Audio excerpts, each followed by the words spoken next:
ভাই বলতেছিলাম কি মিডল ইস্ট থেকে অন্য কোনো দেশে যাওয়ার সুযোগ আছে? 1,00,000 টাকা দিয়ে সিঙ্গাপুরে পড়েন ভাই। 1,00,000 টাকা আমি সিঙ্গাপুরে যাবো কি করতাম, তো ইউরোপে যেতে পারি। তবে আপনি লিবিয়াতে ইটালিয়া পড়েন, বেশি না 14 লাখ টাকা খরচ লাগবো। আমি ইটালি যাবো, আমি তো দেশে বিজনেস করে খেতে পারবো। তাহলে আপনি মালয়েশিয়া পড়েন ভাই, মালয়েশিয়া ভরপুর টাকা ভাই, খালি টাকা কামাইবেন আর ঘুমাইবেন। না না ভাই, মালয়েশিয়া যাবো না, মালয়েশিয়া বন জঙ্গল দিয়ে ভরা ভাই, এদিকে সাপ বিচ্ছু অনেক ভাই, পায়খানা করতে গেলে নাকি সাপে আর ছবর দেয়। তাহলে আপনি কানাডায় পড়েন ভাই। কানাডায় আমার টাকা তুই দিবি না? আমি কেলে দেবো, আপনি কানাডায় যাবেন, আমি কেলে টাকা দিব। তাহলে আবার কইতাছিস কে কানাডায় পড়েন? তবে আপনি সাউথ আফ্রিকায় পড়েন ভাই, আপনার লাগে বহুত ভালো একটা অফার আছে ভাই, এদিকে বিয়ে শাদী করবেন বা লাইফ সেটেল হয়ে যাবো। আপনি কালা আলো কালা অনেক লেগে কেন সাউথ আফ্রিকা যাবেন রে? তবে আপনি সাউথ কোরিয়া পড়েন ভাই, এদিকে আইবেন টাকা কামাবেন আর ঘুমাবেন ভাই, আপনার কোনো কামই না, খালি সুন্দর সুন্দর মেয়েলা ঘুরবেন, এটা হলো আপনার কাম। ভাই সাউথ কোরিয়াতে আমি যেতে চাই, এই জায়গাটাতে আমি যেতে চাই, কোন কি করতে হবে?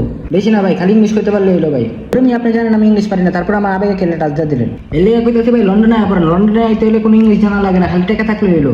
লন্ডনে তো আমি আইতে চাই, লন্ডনে আইতে কত লাখ টাকা লাগে? বেশি না ভাই, ব্যাংকে 35 লাখ টাকা দেখাইলে হলো ভাই। দূর হালার করে হালাই, এই মাসে 5 টাকা ব্যাংকে বললো, পরের মাসে বলি 5 টাকা বাইক করে খাওয়ালাই, তো আমার 35 লাখ টাকার কথা কস, 3500 টাকাই তো আমি জীবনে চোখে দেয়নি। তাহলে ভাই আপনি থাইল্যান্ডে পড়েন, ধর্মীয় কোন সময় ভিডিও হয়ে যাবো, টাকা পাবো না।